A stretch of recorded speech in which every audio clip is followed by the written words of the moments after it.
만약 제가 60세 넘어서 건강을 위해 드시는 그 견과류가 오히려 에너지를 못 올리고 있을 수도 있다라고 말하면 어떠시겠습니까? 그리고 이게 단순한 느낌이 아니라 한의학과 현대의학에서 모두 어느 정도 설명이 되는 사실이라고 하면요. 많은 분들이 그러시죠. 나이도 들고 콜레스테롤도 있고 심장도 생각해야 하니까 견과류나 좀 챙겨 먹어야지. 그래서 마트에서 믹스넛 한 봉지 사다가 술안주로, 야식으로, 가끔 심심할 때 한 줌씩 드십니다. 그런데 정작 몸은 어떻습니까? 아침에 일어날 때 여전히 몸은 무겁고 오후만 되면 눈꺼풀이 쏟아지고 밤이 되면 체력도, 집중력도, 선격도 예전 같지 않다고 느끼시죠? 여기서 꼭 짚고 싶은 게 있습니다. 이건 내가 나이 들어서 당연히 이런 거지 만의 문제가 아닙니다. 내가 의지가 약해서 그래도 아닙니다. 나이가 들면서 우리 몸 안에서 조용히 꺼져가는 게 있어요. 저는 이걸 남자의 불꽃이라고 부르고 싶습니다. 이 불꽃은 눈에 안 보이지만 세포 하나하나 안에 들어있는 에너지 공장, 바로 미토콘드리아에서 시작됩니다. 정보는 힘입니다. 내 몸 안에서 무슨 일이 벌어지는지 알게 되면 괜히 두려워할 필요도 없고 쓸데없이 자책할 필요도 없습니다. 오늘은 그래서 한의사가 알려주는 60세 이상 남성을 위한 에너지, 활력을 높이는 견과류라는 주제로 견과류를 그냥 몸에 좋다더라 수준이 아니라 진짜 내 세포와 호르몬에 어떻게 작용하는지, 그리고 언제, 어떻게, 어떤 견과류를 먹어야 체감이 달라지는지까지 아주 구체적으로 풀어드리겠습니다. 먼저 이런 분들 혹시 본인 이야기인지 한번 들어보세요. 60이 넘으면서 어느 날부터 계단 2층만 올라가도 숨이 찹니다. 예전에는 퇴근하고도 친구들 만나서 한잔하고 집에 와서도 TV도 보고 책도 좀 보다가 잤는데 요즘은 저녁 먹고 나면 그냥 소파에 쓰러져서 리모컨만 붙잡고 계시죠. 집중력이 떨어지니까 책은 한 페이지도 못 넘기고 예전처럼 일에 몰입하는 힘도 줄어듭니다. 게다가 부부 사이에서도 예전만큼 자신감이 안 서고 내가 왜 이러지? 마음 한켠이 자꾸 무거워집니다. 이걸 대부분 나이 탓으로 돌립니다. 그런데 저는 이렇게 말씀드립니다. 이건 나이 때문만이 아니라 세포 안에 에너지 공장이 지친 겁니다. 마치 차를 20년, 30년 몰면 엔진오일도 바꿔줘야 하고 부품도 갈아줘야 하는데 우리는 몸이라는 차를 수십 년 동안 혹사시키면서 정비는 제대로 안 해준 거죠. 한국 남성들의 식습관을 떠올려 보시면 더 분명해집니다. 늦은 술자리, 고기 위주의 식사, 불규칙한 끼니, 점심은 대충 라면이나 김밥, 저녁은 삼겹살에 소주. 여기에 스트레스까지 겹치면 몸의 배터리는 하루하루 조금씩 닳아갑니다. 그래서 많은 분들이 그래도 뭔가 해야지 하고 선택하는 게 바로 견과류입니다. 텔레비전에서도 인터넷에서도 견과류는 심장에 좋다, 뇌에 좋다 계속 나오니까요. 그런데 문제는 이미 견과류를 매일 먹고 계신데도 몸이 가벼워졌다, 에너지가 확 살아났다, 이런 체감이 별로 없다는 겁니다. 왜 그럴까요? 여기서 오늘 이야기의 핵심이 하나 나옵니다. 견과류를 그냥 간식처럼 먹을 때와 내 체질과 시간, 조합을 고려해서 약처럼 먹을 때 월의 효과는 완전히 다르다. 지금까지 알고 계신 견과류 상식을 오늘 조금 흔들어 드리겠습니다. 끝까지 같이 가보시죠. 그냥 듣고 끝내는 게 아니라 오늘 들은 것 중에서 내가 당장 오늘 저녁부터 바꿀 수 있는 것들 하나만 정해보세요. 선택은 결국 선생님이 하시는 겁니다. 선생님이 결정하십니다. 이제 몸 안으로 들어가 보겠습니다. 왜 이렇게 피곤할까? 라는 질문을 많이 하시는데요. 사실 몸이 피곤한 게 아니라 세포가 피곤한 것입니다. 우리 몸의 세포 하나하나 안에는 미토콘드리아라는 작은 발전소가 들어 있습니다. 이게 마치 공장에 있는 발전기 또는 자동차 엔진 같은 역할을 합니다. 우리가 먹는 음식, 특히 탄수화물, 지방, 단백질을 이 미토콘드리아가 태워서 에너지로 바꾸는데 60세를 넘어서면서 이 시스템에 오류가 생기기 시작합니다. 첫째, 인슐린 저항성이 늘어나요. 같은 밥, 같은 빵을 먹어도 혈당이 더 쉽게 치솟고 세포 안으로 잘 들어가지 못합니다. 그러면 혈액 속에는 당이 넘쳐나는데 정작 세포는 배고프다고 느끼는 이상한 상황이 됩니다. 둘째, 만성염증이 생깁니다. 관절이 쑤시고 여기저기 아픈 것도 있지만 눈에 안 보이는 저강도 염증이 온몸에 깔리면서 미토콘드리아의 효율을 떨어뜨립니다. 마치 공장 안에 계속 미세먼지가 쌓여서 기계가 원활하게 돌아가지 못하는 것과 비슷합니다. 셋째, 남성 호르몬, 테스토스테론이 떨어집니다. 이건 단지 성격 문제만이 아니라 근육량, 활력, 자신감과 아주 밀접하게 연결돼 있습니다. 넷째, 갑상선 기능도 조금씩 떨어지면서 전체적인 대사 속도가 느려집니다. 차로 치면 아이들링 RPM이 점점 낮아지는 겁니다. 이리 여기서 견과류가 왜 중요하냐? 견과류는 단순히 포만감을 주는 간식이 아닙니다. 이 지친 에너지 공장에 들어가는 연료, 윤활유, 그리고 나사볼트 같은 부품을 한꺼번에 제공하는 식품입니다. 호두두, 아몬드, 피스타치오, 캐슈, 브라질넛 같은 견과류에는 좋은 지방, 특히 오메가3과 단일불 포화지방이 풍부합니다. 이 지방들은 세포를 둘러싸고 있는 세포막을 부드럽고 유유연하게 만들어줍니다. 세포막이 딱딱하고 뻣뻣하면 영양소도 호르몬도 신호도 잘 드나들지 못합니다. 그런데 좋은 지방을 공급해주면 세포막이 마치 잘 관리된 엔진오일처럼 미끄럽게 변해서 전체 에너지 흐름이 좋아집니다. 또 하나 마그네슘, 아연, 셀레늄 같은 미네랄입니다. 이건 에너지 공장의 나사, 볼트, 스위치 같은 역할을 합니다. 마그네슘은 우리 몸의 에너지 분자라고 할 수 있는 ATP를 안정되게 만들어주는데 꼭 필요합니다. 아연은 테스토스테론 같은 남성 호르몬을 만드는데 핵심 재료고요. 셀레늄은 항산화 시스템의 중요한 축이라 녹슨 기계를 다시 반짝이게 닦아주는 역할을 합니다. 이 세 가지가 부족하면 아무리 좋은 연료를 넣어도 엔진이 제 힘을 못 냅니다. 그러니까 견과류는 몸에 좋다라는 말은 맞습니다. 하지만 더 정확히 말하면 견과류는 60세 이후 지쳐가는 미토콘드리아와 호르몬 시스템에 꼭 필요한 엔진오일과 나사볼트다 라고 이해하셔야 합니다. 문제는 우리가 이 좋은 부품을 완전히 엉뚱한 방식으로 쓰고 있다는 겁니다. 바로 다음 이야기입니다. 많은 분들이 마트에서 예쁘게 포장된 견과류를 사 오십니다. 하루 한 줌 건강, 뇌 건강, 심장 건강 이런 문구들이 붙어 있죠. 그런데 뒷면 성분표를 자세히 보시면 깜짝 놀라실 겁니다. 소금, 설탕, 시럽, 꿀, 카라멜, 식물성 유지. 견과류보다 이런 것들이 더 많이 들어간 제품들도 있습니다. 이걸 저녁 늦게 심지어 술안주로 드신다고 생각해 보세요. 첫째, 소금에 절인 땅콩, 안주용 믹스넛. 나트륨이 잔뜩 들어가 있습니다. 60대 이후에는 혈관이 이미 어느 정도 딱딱해져 있고 혈압도 올라가기 쉬운 상태입니다. 여기에 짠 견과류를 술과 함께 먹으면 혈압은 더 오르고 다음날 아침 손발이 붓고 머리가 띵할 수밖에 없습니다. 심장과 신장, 즉 우리 몸의 펌프와 필터에 부담을 주는 조합입니다. 둘째, 꿀이나 시럽, 카라멜로 코팅된 견과류. 달콤하니까 먹을 때는 기분이 좋죠. 그런데 이건 사실상 설탕 플러스 지방, 폭탄입니다. 혈당이 확 치솟았다가 급격히 떨어지면서 더 피곤해집니다. 특히 당뇨가 있거나 혈당이 경계인 분들, 지방간, 고지혈증이 있는 분들에게는 에너지를 올려주는 게 아니라 오히려 에너지 롤러코스터를 만드는 주범입니다. 셋째, 유탕 처리된, 즉 기름에 튀긴 견과류. 이런 제품은 산화된 기름이 문제입니다. 산화된 기름은 혈관 내벽을 자극해서 염증을 일으키고 간이라는 화학 공장에도 부담을 줍니다. 간이 지치면 해독 기능이 떨어지고 피로감은 더 심해집니다. 좋은 지방을 먹겠다고 시작했는데 결과적으로는 나쁜 기름을 더 넣어주는 꼴이 되는 거죠.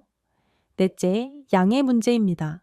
하루 한 줌이면 된다는 말을 많이 들으셨을 겁니다. 그런데 이 한 줌이 누구에게나 똑같이 적용되는 건 아닙니다.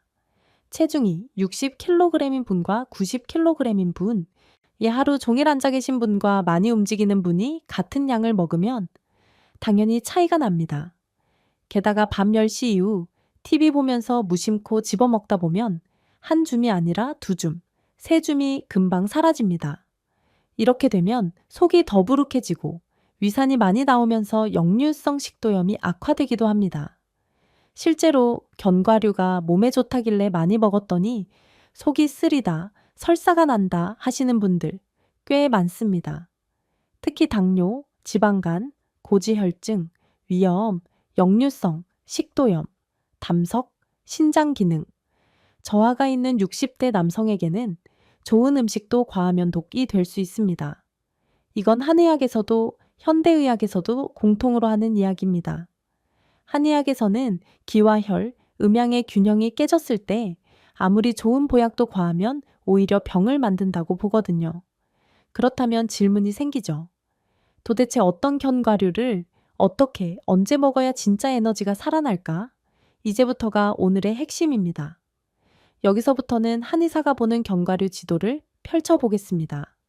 한의학에서는 몸을 하나의 시스템, 하나의 생태계로 봅니다. 심장, 간, 신장, 폐, 비장 같은 장부들이 서로 연결돼 있고 이걸 통해 기운이 돌고 피가 돌고 수분이 돌죠. 이 관점에서 견과류는 단순 영양소가 아니라 장부를 돕는 작은 약재입니다. 먼저 호두입니다. 호두를 반으로 쪼개서 보시면 모양이 꼭 뇌처럼 생겼죠. 예로부터 이상하게 생긴 것이 그 장부를 돕는다는 말이 있습니다. 실제로 호두에는 오메가3 지방산이 풍부해서 뇌기능, 기억력, 집중력에 도움을 줍니다. 그런데 한의학적으로는 호두가 신장, 즉 하체의 배터리를 보하는 대표적인 견과입니다. 신장은 단지 소변 만드는 기관이 아니라 허리 힘, 무릎 힘, 성기능, 뼈의 튼튼함, 귀, 머리카락까지 연결된 장부로 봅니다. 그래서 60대 이후에 허리 무릎이 시큰거리고 귀가 먹먹하고 머리카락이 빠지고 성욕이 떨어지는 분들에게 호두는 뇌와 신장을 동시에 돕는 견과가 됩니다. 다음은 아몬드입니다. 아몬드는 폐와 피부, 장을 부드럽게 해주는 역할을 합니다. 한의학에서는 폐는 피부와 털을 주관한다고 보는데 나이가 들수록 피부가 건조해지고 마른 기침이 잘 나고 변비로 고생하시는 분들이 많습니다. 아몬드의 좋은 지방과 식이섬유는 장을 촉촉하게 해주고 변이 굳지 않게 도와줍니다. 폐와 장은 서로 짝을 이루는 장부라 숨이 가쁘고 기침이 잦은 분들에게도 더 도움이 될 수 있습니다. 그래서 피부가 푸석하고 변비가 있고 마른 기침이 있다. 이런 분들에게는 아몬드가 에너지와 컨디션을 함께 끌어올리는 견과가 됩니다. 피스타치오는 주로 혈관과 심장을 돕는 견과입니다. 연구들을 보면 피스타치오가 LDL 콜레스테롤, 흔히 말하는 나쁜 콜레스테롤을 낮추고 혈관 내피 기능을 개선하는 데 도움이 된다는 결과들이 있습니다. 한마디로 피가 흐르는 강줄기를 좀 더 깨끗하게, 부드럽게 만들어주는 역할을 한다는 겁니다. 나이가 들면 피가 진해지고 혈관벽이 딱딱해지면서 순환이 막혀서 오는 피로감이 커집니다. 별로 안 움직였는데도 몸이 무겁고 다리가 땡긴다. 이런 느낌이죠. 이럴 때 피스타치오는 순환을 열어주는 견과로 쓸 수 있습니다. 캐슈넛과 브라질넛은 근육과 호르몬을 돕는 견과입니다. 캐슈에는 마그네슘이, 브라질넛에는 셀레늄이 특히 풍부합니다. 이 마그네슘은 근육 긴장을 풀어주고 밤에 잘 때 쥐가 나는 걸 줄여주는 데도 도움이 됩니다. 하루 종일 어깨, 목, 허리가 뭉쳐있는 분들, 밤에 다리에 쥐가 자주 나는 분들에게는 아주 중요한 미네랄입니다. 브라질넛의 셀레늄은 항산화 작용을 통해 세포를 녹슬지 않게 보호하고 갑상선과 남성 호르몬 밸런스를 지지해 줍니다. 다만 브라질넛은 너무 많이 먹으면 셀레늄이 과해질 수 있어서 하루 한 알에서 두 알이면 충분합니다. 이 장부들을 조금 더 단순하게 비유하면 이렇습니다. 심장은 펌프, 간은 화학 공장, 신장은 필터이자 배터리, 장은 연료를 흡수하는 공장 입구, 뇌는 중앙 제어실입니다. 호두는 중앙 제어실과 배터리를 동시에 보강해주는 나사, 아몬드는 공장 입구와 공기 필터를 부드럽게 해주는 윤활유, 피스타치오는 펌프와 배관을 청소해주는 세정제, 캐슈와 브라질 넛은 엔진 주변의 볼트와 센서를 교체해주는 부품이라고 생각하시면 됩니다. 그래서 어떤 증상이 있을 때 어떤 견과류를 우선 선택할까? 간단히 정리해 보겠습니다. 허리 무릎이 시큰거리고 기억력이 떨어지고 성욕이 줄었다면 호두를 우선, 피부가 건조하고 변비가 있고 마른 기침이 있다면 아몬드를 우선, 콜레스테롤이 높고 다리가 무겁고 순환이 안 되는 느낌이라면 피스타치오를 우선, 근육이 자주 뭉치고 쥐가 잘 나고 갑상선 호르몬의 밸런스가 걱정된다면 캐슈와 브라질 넛을 소량, 물론 이걸 다 섞어서 먹되 내 증상에 맞게 비중을 조금씩 조절해 보는 겁니다. 자, 이제 뭘 더 먹을까 보다 중요한 단계가 하나 남았습니다. 바로 뭘 빼야 할까입니다. 진짜 효과를 보려면 먼저 잘못된 걸 빼야 합니다. 여태 이건 한의학에서도 현대의학에서도 똑같이 강조하는 원칙입니다. 첫째, 오늘 저녁부터 당장 끊어야 할 것.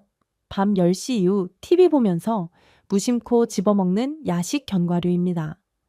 이 시간대는 간과 위장이 쉬어야 하는 시간입니다. 그런데 이때 지방이 많은 견과류를 넣어주면 위산이 더 나오고 소화기관이 밤새 일을 해야 합니다. 그러면 다음날 아침 피로가 더 심해집니다. 나는 늦게까지 안 먹으면 허전해서 못 자겠다 하시는 분들은 최소한 양을 절반 이하로 줄이고 저녁 식사와의 간격을 좁혀보세요. 이상적인 건 저녁 식사 중이나 바로 직후에 소량을 함께 드시는 겁니다. 둘째, 소금에 절인 땅콩, 안주용 믹스넛 같은 제품은 집에서 아예 치워버리시는 게 좋습니다. 나트륨과 식용유가 잔뜩 들어간 제품은 60대 이후의 심장과 신장에 망치를 들이대는 것과 비슷합니다. 가능하면 무염, 무가당, 볶기만 한 제품 또는 생견 과류를 선택해 주세요. 셋째, 견과류를 빵, 과자, 말린 과일과 함께 먹으면서 건강한 디저트라고 착각하는 습관을 멈춰야 합니다. 빵과 과자는 정제 탄수화물, 말린 과일은 농축된 당분입니다. 여기에 지방이 많은 견과류를 더하면 혈당과 중성지방이 동시에 치솟습니다. 대신 식사 중이나 식사 직후 밥과 반찬을 드신 다음에 후식처럼 소량의 견과류를 드시는 쪽으로 바꿔보세요. 이렇게 하면 혈당이 급하게 오르지 않고 포만감도 오래 갑니다. 넷째, 이미 위염, 역류성, 식도염, 담석, 신장 기능, 저하 진단을 받으신 분들은 특히 주의하셔야 합니다. 튀긴 견과류, 설탕 코팅, 견과류, 한 번에 많은 양의 견과류는 피하는 게 좋습니다. 지방과 설탕은 담낭과 간, 췌장, 이에 신장에 동시에 부담을 주기 때문입니다. 이런 분들은 꼭 주치의와 상의하시고 소량부터 시작해서 몸의 반응을 보면서 조절하셔야 합니다. 제 경험으로는 빼기만 제대로 해도 2주 안에 속이 편해지고 아침 피로가 줄어드는 분들이 상당히 많습니다. 이걸 내가 그동안 잘못 먹었구나, 나는 왜 이 모양이지 하는 죄책감으로 받아들이지 마시고 이제 정리를 시작하는구나 하는 단계로 보셨으면 합니다. 건강은 더하기만이 아니라 빼기에서 시작됩니다. 이제 두 번째 단계, 채우는 법으로 가보겠습니다. 여기서부터는 아주 구체적인 루틴을 드릴 겁니다. 메모하셔도 좋고 머릿속으로 내 하루를 떠올리면서 같이 맞춰보셔도 좋습니다. 기본 원칙부터 말씀드리죠. 하루 총량은 한 손바닥에 살짝 넘치는 정도, 대략 20에서 30g을 기준으로 합니다. 손이 크신 분은 조금 더, 작으신 분은 조금 덜. 그리고 활동량이 많으면 조금 더, 거의 움직이지 않으면 조금 줄이는 식으로 조절합니다. 내 몸의 엔진 크기와 사용량에 따라 연료를 조절한다. 이렇게 이해하시면 됩니다. 아침에는 공복에 바로 견과류만 드시는 것보다는 가벼운 식사와 함께 드시는 게 좋습니다. 예를 들어 밥과 국, 김치, 나물 정도로 간단하게 드시면서 호두 두 쪽에서 세 쪽, 아몬드 5알에서 7알을 곁들입니다. 이 조합은 혈당을 안정시키고 오전 집중력을 높이는 데 도움이 됩니다. 탄수화물만 먹었을 때보다 지방과 단백질이 함께 들어가면 혈당이 완만하게 오르거든요. 아침에 이렇게 드시면 10시, 11시쯤에 당 떨어진다는 느낌이 줄어듭니다. 점심과 저녁 사이 오후 3시부터 4시쯤이 가장 졸리고 에너지가 떨어지는 시간입니다. 네, 이때 많은 분들이 커피를 한 잔 더 마시거나 빵이나 과자를 찾습니다. 그런데 이게 잠깐은 버티게 해주지만 저녁에 더 피곤해지는 악순환을 만듭니다.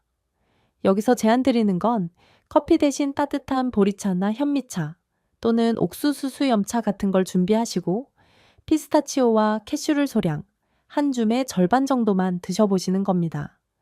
피스타치오는 혈관과 심장을, 캐슈는 근육을 도와주는 조합입니다. 이렇게 하면 카페인 없이도 순환 플러스 근육을 동시에 지지해주는 활력 간식이 됩니다.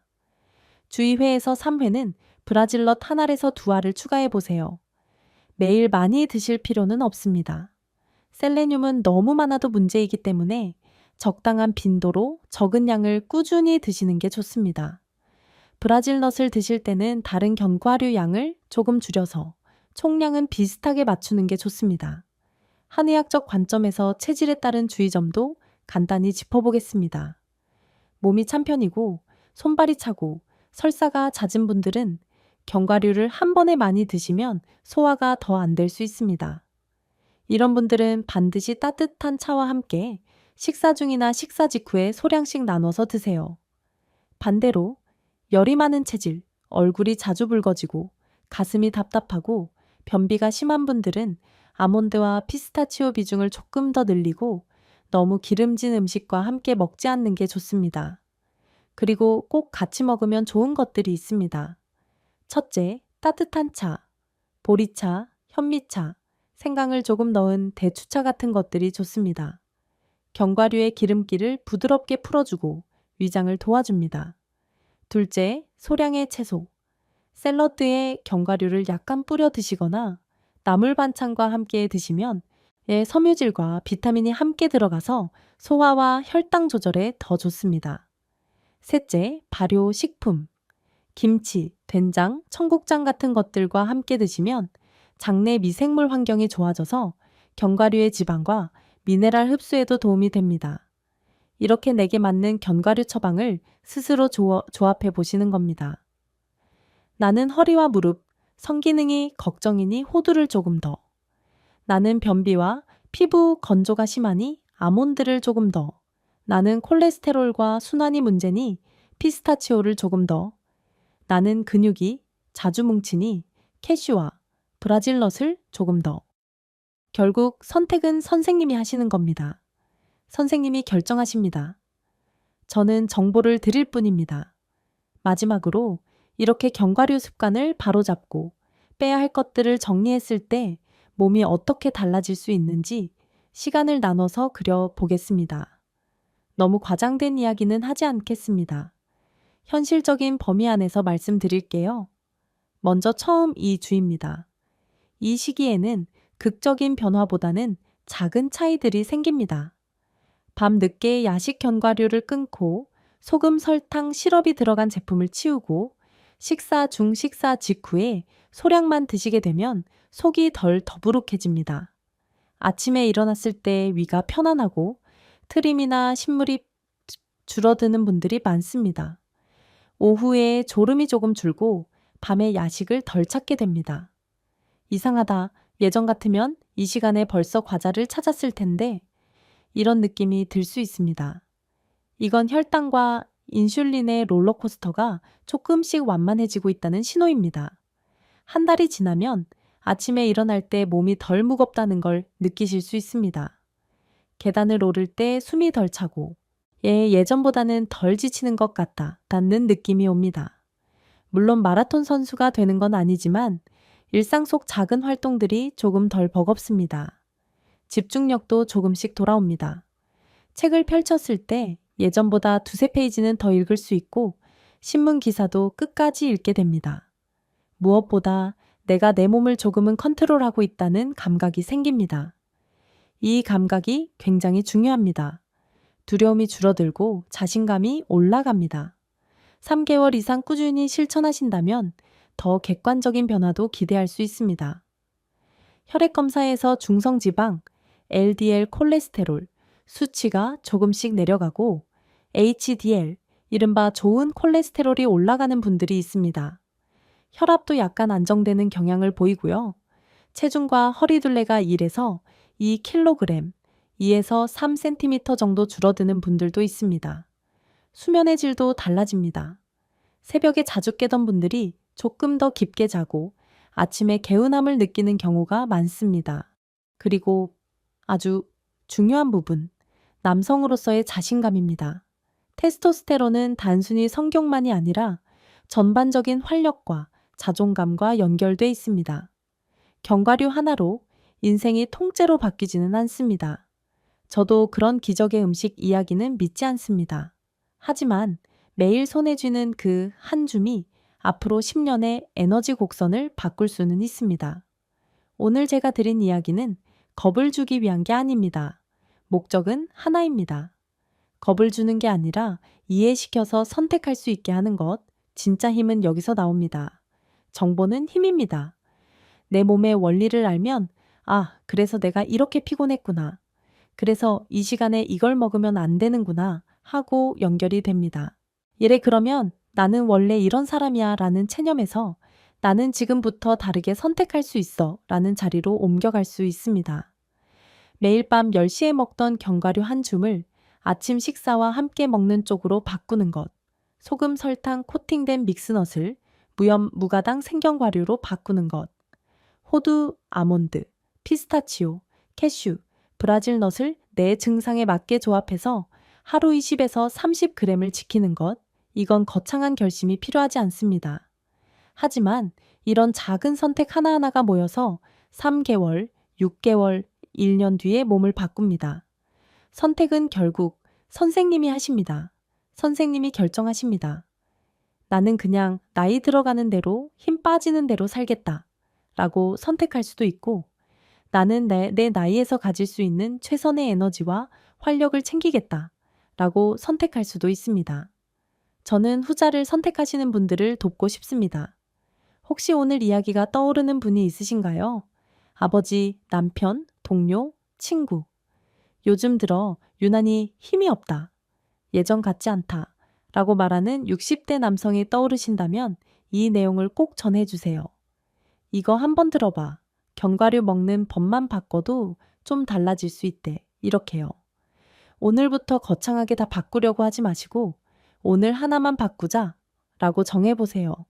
밤 늦게 먹던 견과류를 끊는 것, 소금과 설탕, 묻은 제품을 버리는 것, 아침 식사에 호두 2쪽을 추가하는 것, 어떤 것이든 좋습니다. 작은 변화 하나가 내 몸의 에너지 곡선을 살짝 위로 올립니다. 그게 쌓이면 1년 뒤, 3년 뒤, 10년 뒤에 선생님은 지금과는 다른 몸을 가지고 계실 겁니다. 긴 시간 함께 해주셔서 고맙습니다. 예대 선생님의 다음 10년이 조금 더 가볍고 조금 더 또렷하고 조금 더 당당해지기를 진심으로 바랍니다.